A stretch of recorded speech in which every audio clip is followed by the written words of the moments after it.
Yeah, Game of Thrones sucks, but it didn't always suck, back when they were adapting George Martin's books. And oh hey, you know who used to write episodes of Thrones back before the proverbial poop hit the fan? Famous New Mexican screenwriter George R.R. Martin.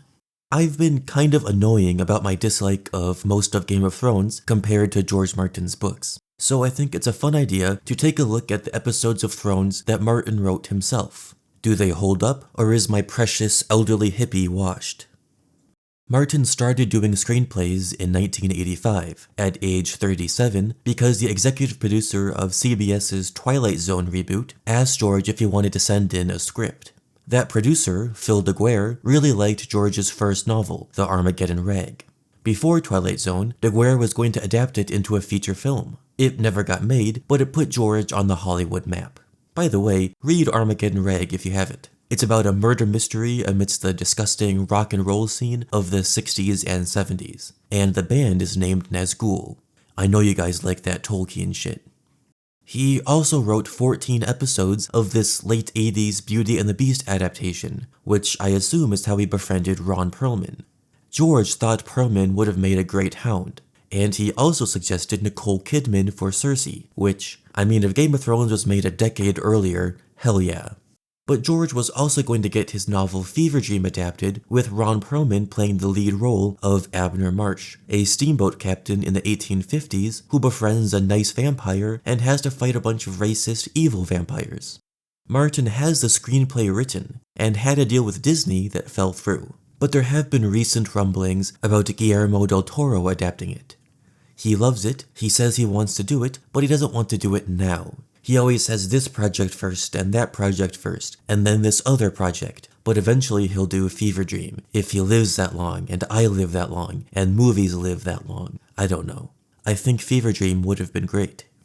Martin went on to say, "We want to star Ron Perlman. We've even cast it. My friend Ron Perlman as Abner Marsh. Ron wants to do it, everybody wants to do it, all we need is $100 million. $100 million, you say?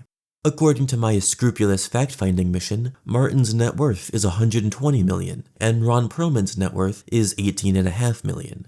And in exchange for a producer credit and George's John Hancock on all 5 of my first editions, yeah, that's right, take a gander, I'd be happy to donate my own Patreon revenue to Fever Dream's production. That'll be another $100, give or take. Speaking of, this video is brought to you by my patrons. If you'd like early access to all my videos, some timed exclusive videos, and to support my heroic work, please consider joining at patreon.com/crusaderchris. At a mere $5 per month, I only need 1,666,667 of you guys to join up, and then we'll be able to raise the Fever Dream funds ourselves within the year. George's first episode was Season 1, Episode 8, The Pointy End. It adapts roughly 10 chapters from A Game of Thrones, so obviously not everything made the cut. Let's see if there's any notable changes. In his commentary track on the Blu-ray, George mentions how Syrio's fight with the Lannister guards and Meryn Trant here is changed from the books, and from the way he wrote it in the screenplay. The guards aren't supposed to have all this armor and face protection, and Syrio's able to kill a few of them in the books with just his wooden sword, but they changed it up for the show. Not really important. This part's may be important though. George confirms, all the way back in 2011 here, that Rugen, the jailer of the Red Keep's dungeon, is just Varys in disguise. This isn't the crucial piece. Ned recognizes his disguise in the first book, and Jaime obviously knows as well, given his prison break of Tyrion. The interesting bit is when George confirms that Varys uses makeup to give himself a fake stubble. He is the perfumed eunuch, frequently in robes with powdered face, very soft, very effeminate, playing that role. But down in the dungeons, he has a whole separate identity as Rugen, a jailer, who in the books wears a iron cap, kind of a gruff, stubbly beard, which of course is artificial makeup, so to speak, a medieval makeup that they put on. I've seen lots of theories about Varys perhaps lying about being a eunuch, that he's a descendant of House Blackfire, and he really can grow his hair out, but he shaves it all off because it's silver and might give him away. I've never really liked that theory. There are plenty of silver-haired folks who aren't Blackfires or Targaryens, so Varys could let his silver hair grow and be fine.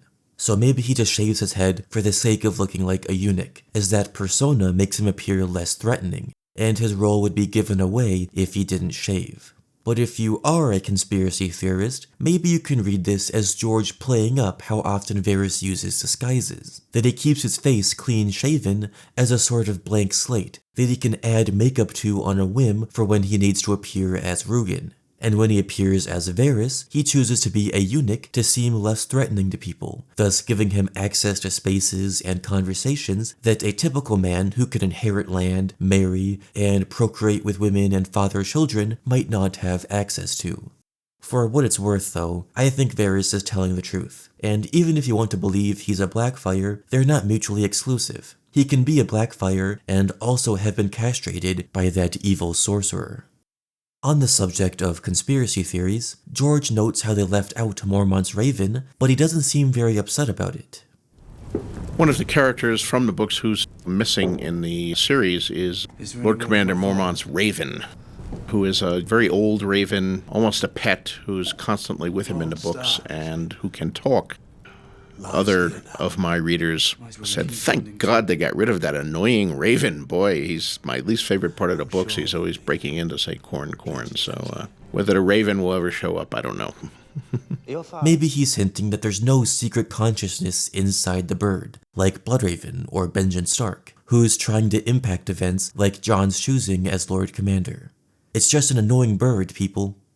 The change that upsets me the most was cut for budgetary reasons. In George's script, there was a montage of Robb Stark's call to arms being received at all the major northern castles. In the first draft of my script, I wrote a whole montage sequence there called The Calling of the Banners, where I showed the ravens being received, and I showed all of the various secondary lords reacting to it one way or another, assembling their men, or riding out, or setting sail. It was a magnificent sequence. David Benioff said, George, this is great, but it would take 5 times our budget for our entire season. So The Calling of the Banners had to go. We could have seen a real Lord Manderley, Roose Bolton, Rickard Karstark, Mage Mormont, etc., all receiving Robb's letter, and then a scene sort of like the finale of House of the Dragon Season 2, where all the armies are on the move, marching to war. But yeah, there is no money for all that. Here's a change that George made a really good point on. So far in the show, Khal Drogo has never shown his fighting strength, and Jason Momoa had the idea for Drogo to get a fight scene. That's why he fights Mago and gets his mortal wound from him, rather than from fighting a different Khal like in the book. Obviously, George didn't write this, and even way back in 2011, he was yapping about the butterfly effect. You know, I've talked sometimes in interviews about what I call the butterfly effect. Small changes may lead to larger changes going on, because Mago, who just died so memorably and excitingly, does not die in the books. And in fact, Annie has promised him later in the first book that he will die screaming, but he hasn't died screaming yet, so... Since Drogo already killed him, Mago can't reappear in Season 6 for Daenerys to get her revenge on, like George has set up in the books. Now, if Benioff and Weiss were really interested in including this facet of Dany's story, they could have just given the rape of Arroway and the condemnation from Daenerys to another Dothraki character, and had him reappear in Season 6. But instead, Dany is taken unaware by this horde of hundreds of Dothraki and marched to Vaes Dothrak as a prisoner. I much prefer what George has done in the books, having Daenerys choose to follow that Dothraki scout, knowing he would lead her to Khal Mago so she can get her revenge. Instead of Dany being humiliated and forced to join the Dosh Khaleen, Dany may end up publicly killing Mago to show her strength, and rallying the Dothraki to her cause that way. In the show, she burns down this giant tent because she's literally fireproof for some reason, but really they just wanted to show Emilia Clarke's boobs again. Beware the butterflies. George also mentions how the show's version of Osha is younger and hotter than his own, and that Natalie Tanya was so good that it might change how he writes Osha in the future. Osha is one of those cases. She's become such an interesting character in the TV show that when she reappears in the books, I'd really like to give her a more interesting role to play than I had perhaps originally had in mind. So how could he give Osha a more interesting role in The Winds of Winter? Right now, she's protecting Rickon on Skagos, and Davos Seaworth will probably meet them, since Wyman Manderley sent him on a mission to retrieve Rickon. Maybe Osha will get involved with the plot at the Wall, as that's a likely place for Davos to escort Rickon. It's where Stannis established his base of operations, and obviously Rickon's brother is the Lord Commander. With Jon's assassination, the wildlings are likely going to be up in arms, and Osha can help her brother get justice for Rickon's brother. That's right, Tormund Giantsbane is Osha's brother. She mentions how her brother once killed a 10-foot-tall giant, and Tormund goes around telling this story about how he killed a giant. Alright, that's a bit tinfoily. Skagos is near Hardhome, and we know that Cotter Pike and a bunch of other Night's Watchmen and wildlings are trapped there, fighting mysterious dead things, probably wights. Maybe Osha and Rickon want to stop there to try and help, possibly believing that's where Jon will be. Rickon will warg Shaggy Dog and kill a bunch of wights, and Osha will help ferry her fellow wildlings to safety. After all, this is a threat Osha was running from in the first place, so if George wants to make her a more interesting character, here's his opportunity. Let Osha help the free folk escape Hardhome. This also helps give Davos and Rickon something to do in the meantime, because Davos leaves White Harbor for Skagos in the 29th chapter of Book 5, and Jon doesn't die until the 69th chapter. Davos has probably already made it to Skagos by the end of Dance, so unless he shows up at the Wall right after Jon's assassination, he needs something to do in the meantime. Hardhome could be the solution. The last thing about this episode that stuck out to me was Robb planning his battle strategy with all his commanders. George said in his commentary that this was very important to include. This sort of strategizing about geography and troop placement and who attacks where is something sorely missing in late-stage Game of Thrones. Jon Snow had essentially no plan at the Battle of the Bastards, which is crazy because they did include a scene where Jon, Davos, and Tormund discuss using a double envelopment, or pincer move, to stave off Ramsay's mounted troops with trenches. But instead of attacking both of Ramsay's flanks at once, Jon throws strategy out the window along with his brains. They do devise this plan to use Bran as bait during the Battle of Winterfell to draw the Night King away from his army, but nobody follows through on the plan. Jon and Dany and their dragons were supposed to stay near the Godswood, but instead they got de-dragoned on side quests, and all the protection Bran had was Theon, who fails, and Deus Ex Arya. What's the point of writing these war room scenes if they're just disregarded during the actual battle? But that's a nitpick. Actual last point, this line here isn't in the books, and George invented it for the screenplay. Maybe. Though the boy does have a certain belligerence. You'd like him. I've always loved this line, sort of establishing a link between these two rival war generals who've never met each other. In another timeline, where the Starks and Lannisters were friends, Tywin might have been a mentor to Robb instead of a foe, like how Jon Arryn was a mentor to Ned. George's second screenplay was The Battle of the Blackwater, Season 2, Episode 9. It adapts roughly these 7 chapters from A Clash of Kings. We open on Stannis' fleet approaching King's Landing, and the only significant change is the number of Davos' sons. Mathos is all we have, the R'hllor Zealot, Stannis' squire, and his father's second on Black Betha all in one. In the book, Dale Seaworth is captain of the Wraith, Allard Seaworth is captain of Lady Maria, Mathos is second on Black Betha, Merrick Seaworth is Oarmaster on Fury, and Devon Seaworth is King Stannis' personal squire. And Davos has 2 other sons still on Cape Wrath with their mother. Shout out to Marya and her iron womb. Dale, Allard, and Mathos all die at the Blackwater, and Devon is the R'hllor-worshipping squire still attending Melisandre at the Wall right now. But they're all combined into Mathos for the show. I wonder if it felt weird for George having to write lines for Mathos knowing there should be 3 other Seaworths present at the Blackwater. And if Davos ever meets Tyrion in the books, their dynamic will be all the more contentious since Davos lost 3 sons at the Blackwater rather than only 1. Although, since that was Davos' only son in the show, it still shocks me that D&D didn't give him a little heated rivalry with Tyrion, for the sake of drama. We're making this shit up. In his commentary track, George praises Benioff and Weiss for inventing this pre-battle scene with Bronn and Sandor Clegane. It's not in the books or in his screenplay. Now, this brothel tavern scene is one of my favorites in this episode. I have to say, I get no credit for this scene. This was not in my script, and it was not in the books. This scene was written by David Benioff and Dan Weiss. It's something that may have happened in the books, but since no POV characters are present, we the reader would never know about it.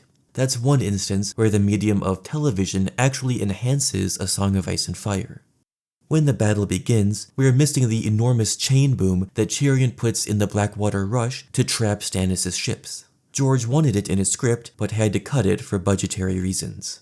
And of course, one of the things the fans have brought up about the battle is where is the chain. In the books, Tyrion builds a great chain across the mouth of the river when the bulk of Stannis' fleet has entered the river to prevent them from getting out again.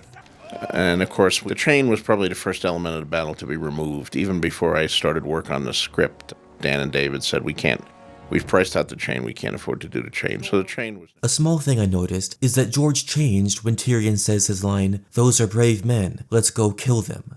It's an awesome line, one of my favorites in A Clash of Kings, and in the episode, Tyrion says it while rallying his troops to go lead that sortie. But in the book, Tyrion says it to Sir Balon Swan of the Kingsguard while they're witnessing that bridge of boats in the Blackwater, where Stannis' knights are jumping from ship to ship trying to fight. That isn't really shown in the episode, and George doesn't say why. Probably budget reasons. George complains about the Hound and Lancel not wearing helmets during the battle. It's a Hollywood cliche, I guess, that you should never cover up your main actors' faces, even if logic dictate they wear a helmet. Now, there is one thing here, of course. Stannis is leading the assault, but he's not wearing his helmet. Either is the guy whose head was just stove in. And the Hound is not wearing his helmet, which is a real pity because he has a particularly good helmet. And Lancel here is not wearing his helmet. Only the extras and stuntmen, day players, seem to actually be wearing their helmets. It's been something I've railed against for years. I always want people to put on their helmet. I share George's frustration completely, and it's why I appreciated the Trial of Seven so much in A Knight of the Seven Kingdoms. Everybody wore helmets. Till they got knocked off, I guess. That was the Hound's worst nightmare. Bronn is also not wearing a helmet. That guy wasn't wearing a helmet either. Had he been, he couldn't have cut his throat like that. Why people say Tyrion is very smart. So he's the only major leader here who thinks to take his helmet with him into the battle. That guy really should have worn a helmet. And George actually tells a really interesting story here as well. I learned that long ago when I was on The Twilight Zone in the mid-'80s. The very first script of mine that was ever filmed had a nightly combat between two knights in an otherworldly setting. They had no visors on their helmets, or at least one had no visor on his helmet, and someone zigged when he should have zagged, even though the scene had been very well rehearsed and they were fighting with blunt swords, but still metal swords, and a stuntman's nose was actually cut off. I went and found the episode of Twilight Zone George wrote, and here's the visorless fight scene, I guess. Honestly, even for a 1985 TV show, I thought it would look cooler. At the end of the battle, I've always been annoyed that it's Loras Tyrell wearing King Renly's armor. The show reduced House Tyrell down to Mace, Olenna, Loras, and Marjorie. But in the books, Loras has two older brothers, Willis and Garland. Willis is the heir to Highgarden, and he's the Tyrell Sansa thinks she might marry, not Loras. And Garland is a super famous warrior, and he's much bigger than Loras, closer to the big muscular size of King Renly. So in the book, it's Garland Tyrell wearing the armor here. Not hugely consequential, but the removal of the other Tyrells bugs the bejesus out of me. Anyways, here's a clip of George calling Renly the dear friend of Loras. Here we see Loras pulling off. It's not Renly's ghost, it's Loras Tyrell. Don the armor of his dear friend, Renly. It's Loras Tyrell, his dear friend, George's third screenplay was Season 3, Episode 7, The Bear and the Maiden Fair. It adapts roughly these 5 chapters from A Storm of Swords. The further we get here, the more drastic changes there are from books to show. Changes that George had to work into his own script. Right off the bat, I'm feeling for George about having Talissa shoved into his episode. The scene here with Una Chaplin's butt was written by somebody else. In fact, Una Chaplin's character, Talissa, is not in the books. David and Dan wanted to not have Richard Madden off screen for an entire season, but they also completely changed that story there and the woman that he gets involved with. Talissa is the Timu version of Jane Westerling from the books. But Jane is left at River Run when Robb goes to the twins for Edmure's wedding, and Brynden Blackfish is left at River Run as well, commanding the garrison there. Talissa being pregnant in the show means that Robb has an heir. Either D&D added this detail for more shock value when the fetus gets stabbed in the Red Wedding, or they added it so they wouldn't have to adapt Robb and Kat's conversation from Catelyn 5, where Robb plans to legitimize Jon Snow and name him heir to the kingdom. Many readers believe that Robb's will is a Chekhov's gun that will come back in the future, but the showrunners weren't interested. I'm also going to assume this scene where Orell is hitting on Ygritte wasn't in George's script either. Orell, of course, although he is a character from the books, is not present in this sequence because, in fact, he's dead from almost the moment he appears. So that was a bit of a change, keeping Orell as a character through this. I guess Benioff and Weiss wanted another wildling character to add a challenge to Jon and Ygritte's relationship, and to make it more satisfying when Jon kills him at Queen's Crown. Not the worst change, certainly not as bad as Talissa. This super famous scene where Tywin plaps his massive balls on Joffrey's cheek also was moved into George's episode from somewhere else. George calls it terrific, and I would have to agree. This is a terrific scene, which I can say because I didn't write a word of this scene. It's another example of a scene that could have happened in the book, but since neither Joffrey nor Tywin is a POV character, we just never see it happen. And as George mentions in his commentary, the specific blocking where Tywin looms over Joffrey isn't possible in the books, since the Iron Throne is about 10 feet tall. The scene where Daenerys meets with Grosdan, the envoy from the Yunkai, is pretty similar to the book version, and George pats himself on the back for it in his commentary track. Michelle, this is just an absolutely gorgeous sequence, spectacularly staged. This is one of the scenes from my script, and I just love this. Oh, I'm so happy. Although, I'm a little surprised if it was George's idea to change how Daenerys keeps the gold rather than how it went in the book, where Dany tells him to take your gold and go, and see that the wise masters hear my message. I prefer the book version, as it just characterizes Dany's confidence better, and her steadfast focus on freeing the slaves. What use does Dany have for a chest full of gold? She's not trying to purchase people, or even to purchase ships anymore. Whatever, not a big deal. I'm just annoying when it comes to changing Dany's personality. She comes across way more stuck up and entitled and demanding in Game of Thrones. Yes, all men must die, but we are not men. Which helps lead to the misinterpretation of her true character, and helps justify her insane ending. Similar to how he felt with Osha, George also prefers Sybil Kekilli Shay to his own Shay. I love Sybil Kekilli as Shay. The character is actually quite different from Shay in the books, but Sybil is so amazing that she's really won me over completely, and the relationship between Tyrion and Shay is, I think, far more intense in the TV show than it is in the books, because Shay is so different. Obviously, George's Shay doesn't actually care for Tyrion. She's just in it for the money. This Shay gets jealous over Tyrion, so I commend George for writing two different versions of the same character, and making both of them interesting.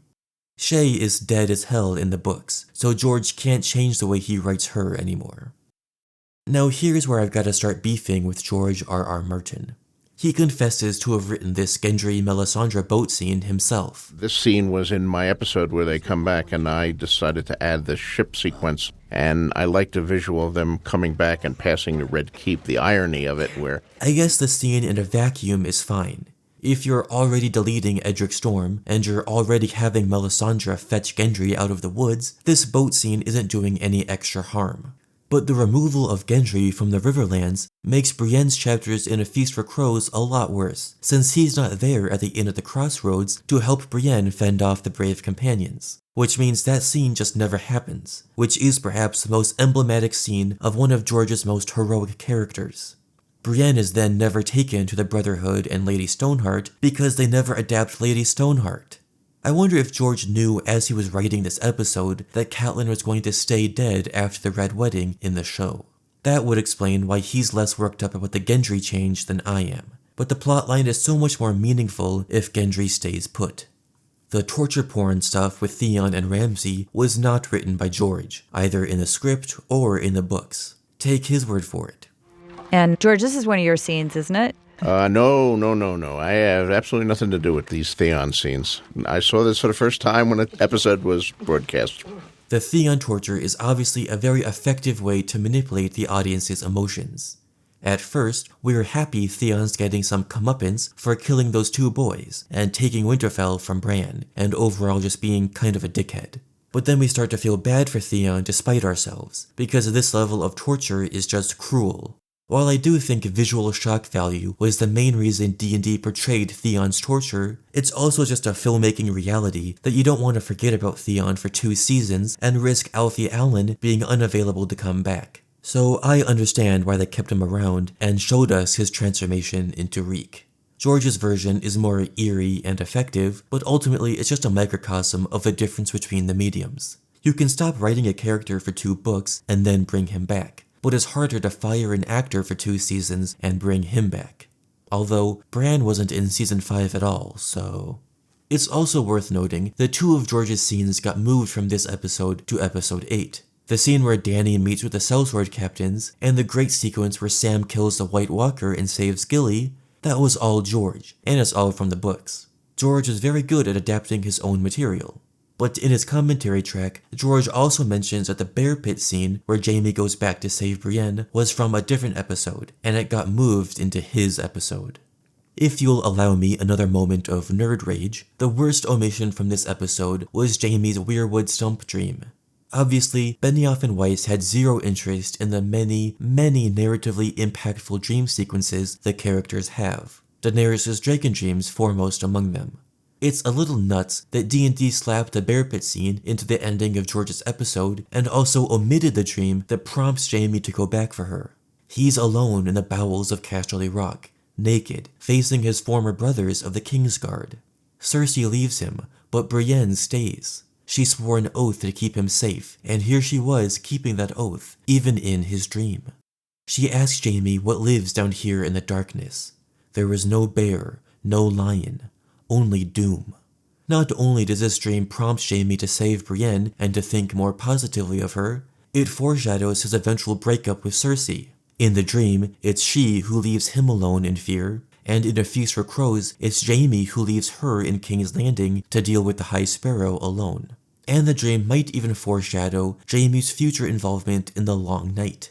When the darkness comes for humanity, there will only be doom. Jaime and Brienne must stand together to face the darkness in reality just as they do in this dream. Again, I wonder if George pushed for this dream to be included, or if he already knew by this point that D&D had no interest in adapting dreams for anybody besides Bran. George Martin's final script for Game of Thrones was Season 4, Episode 2, The Lion and the Rose. It adapts roughly Sansa 4 and Tyrion 8 from A Storm of Swords. Speaking of D&D cutting stuff from the books, they cut all the Kettleblacks.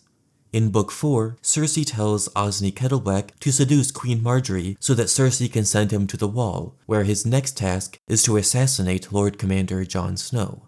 Since that plotline was impossible for George to include, perhaps he added it back in as a Bolton plot rather than a Cersei plot. This is the episode where Roose tells Locke, a show-only character, to take the Black and kill Jon Snow and take the Stark boys. Although, given the way that plot thread ends, with Jon leading an attack against the mutineers at Craster's Keep, it's far more likely that this was all an invention of Benioff and Weiss. George wouldn't give this plotline to Locke just for it to end in another show-only scene that has nothing to do with Book Jon. These past couple George episodes were heavily tampered with by D&D, and it makes sense why this was the final episode George wrote. It was clear how the show was diverging so much from his story that he would have basically had to start writing his own fan fiction. But, we're making this shit up. Anyways, Jaime is training with Bronn instead of Sir Ilyn Payne. Jaime chooses Sir Ilyn to spar with in Book 4 since Ilyn doesn't have a tongue, and thus can't tell anyone how poor of a swordsman Jaime is with his left hand. It also gives Jaime an opportunity to get some things off his chest. His secrets are safe with a man who can't talk. I should have the tongues removed from all my friends. But unfortunately, Wilco Johnson was sick with a pancreatic neuroendocrine tumor, and couldn't come back for filming. I suppose establishing Bronn and Jaime's relationship here was a pretty good alternative, considering their subsequent romp through Dorne together in Season 5. I don't want to talk about Season 5 though. A random small change I noticed on rewatch was how, in the show, Tyrion arranges for a ship to take Shae away to the Free Cities. In the book, Tyrion considers a marriage for her with a hedge knight called Sir Talad the Tall, obviously a reference to Sir Duncan the Tall. George is also doing a bit of irony by having the dwarf Tyrion try to protect his lover who doesn't actually love him by marrying her off to a super tall knight, basically Tyrion's opposite. Since Shae actually loves Tyrion in the show, I guess she would never agree to marrying another man, so George had to go with the idea of ferrying her away on a ship. Obviously, Tywin catches her first anyways, so it doesn't really matter. Another interesting show-only scene is this conversation between Melisandre and Shireen. Again, a scene that could happen in the book, but since, at this point, neither Mel nor Shireen were POV characters, we the reader would never see it. George doesn't specify whether he wrote the scene himself, but I suspect he may have. Shireen is upset about the sacrifices to R'hllor, and Melisandre tells her there is only one heaven, not 7 heavens, and there is only one hell, the one we're living in right now.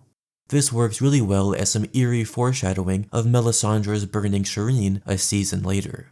We know that Stannis will burn Shireen in the books too.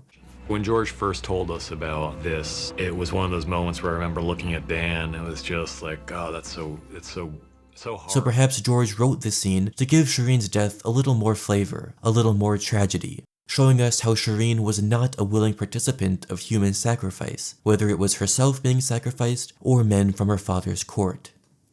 During the commentary track, Natalie Dormer and George Martin randomly start discussing Sir Pounce. Take a listen to this fraud. You should have seen the internet explode when Sir Pounce appeared. But George, I have to ask, so originally Marjorie gave him that cat in the books, is that correct? Did she give him the kitten? Boy, did she? To tell you the truth, I don't remember. Again, it's probably a long time ago. Clearly, George is playing the fool here, faking that he doesn't remember how Marjorie gave Tommen Sir Pounce. In A Dream of Spring, he'll reveal that this entire time, Sir Pounce has actually been inhabited by the Greenseer spirit of Garth Greenhand, and Sir Pounce will travel to the Isle of Faces, where he'll commune with the Green Men and Howland Reed, devising a secret magic plan to destroy the others. Now here's an interesting ambiguity in this scene. Is Bronn lying to Tyrion about Shae? Did he actually put her on that ship? Well, I mean, the understanding was that she was snatched later and that he actually is being sincere and trying to calm him down. Ah, okay. Why is George asking whether or not Bronn is being honest to Tyrion here? How much of this episode did he even write? This moment was also added by Alex Graves, the director, since show Mace is way more oafish and dummy than book Mace. Not now, Mace. Lord Tywin and I are speaking. This was a quick attempt at humor. The biggest divergence between book and show Purple Wedding is the existence of Jaime and Brienne. They're still on their way to King's Landing in the book, and Jaime doesn't actually witness his son die. George talked about having to invent things for Jaime and Brienne to do here. And when writing this scene, I couldn't just straight adapt the scene as in the books. We have extra players here who were not there previously. What will they be doing? So he gave Jaime a contentious exchange with Sir Loras, and he gave Brienne a contentious exchange with Cersei. 2 really good ideas. Sorry if it sounds like I'm just sucking George's nuts this whole video, but I do happen to enjoy his work. Jaime's basically threatening Sir Loras, warning him that a marriage to Cersei will only end with Loras' demise, and Loras snarkily replies that Jaime won't get to marry her either. Since Loras never joins the Kingsguard in the show, we never get those testy little conversations between him and Jaime like we do in the books. George found a way to sneak that dynamic into the show a tiny bit here. And then Cersei is basically confronting Brienne for loving Jaime. Both Jaime and Cersei are feeling jealous and possessive over each other, and it manifests in making the people around them feel miserable rather than just working their shit out together. Man, George is so good at writing their fucked up relationship. During the scene where Joffrey asked the crowd for suggestions what to name his new sword, George slipped in a little Easter egg to one of his fellow fantasy legends, Michael Moorcock. Such a great sword should have a name. What shall I call her? Stormbringer! Stormbringer is Elric of Melniboné's sentient, bloodlustful sword that eats the souls of every man it slays. George is a fan of the Elric books, and so am I. A long time ago, I made this video discussing how Moorcock inspired Martin, specifically in House Targaryen. There is a divergence from the book in this scene, however. In the book, Adam Marbrand warns Joffrey that Valyrian steel is perilously sharp, and Joffrey responds, "I remember. I told you I am no stranger to Valyrian steel. This was Martin essentially revealing to the reader and to Tyrion that Joffrey was responsible for Bran's attempted murder. He took the Valyrian steel dagger from King Robert's armory and sent the Catspaw to kill Bran. And according to this Vanity Fair article, George put this into his screenplay as well, but D&D must have cut it. The Catspaw mystery was never all that compelling to me, so I don't super care, but this would have added a little texture to why Joffrey behaved so horridly to Tyrion specifically later on, during the reception. George's version of Bran's weird vision was different as well. In his script, Bran sees the Mad King laughing as Rickard and Brandon Stark are executed, Jon with Ghost, suggesting George wanted Jon to be a warg in the show, an early glimpse of the Children of the Forest, and an early glimpse of Arya's training with the Faceless Men. And the most aggravating change from any of George's scripts, he tried to do the fake Arya marriage with Ramsay, but Benioff and Weiss insisted on streamlining the plotline and subjecting Sansa to Ramsay's abuse, effectively ruining Littlefinger's character and severely diverting Sansa from her path in the books. As George Martin later said himself, his Littlefinger would never have let the Boltons take Sansa. But I guess it was more important not to confuse the stupid dumb TV audience for 10 seconds by reintroducing Jane Poole as fake Arya. Let's just fuck it all up instead. Fuck it! Alright, my doctor says I have to end the video now. Let me know down in the comments which of George Martin's 4 episodes was your favorite. My favorite was Blackwater, because it was the Battle of the Blackwater, and that's cool. Thanks for watching, goodbye.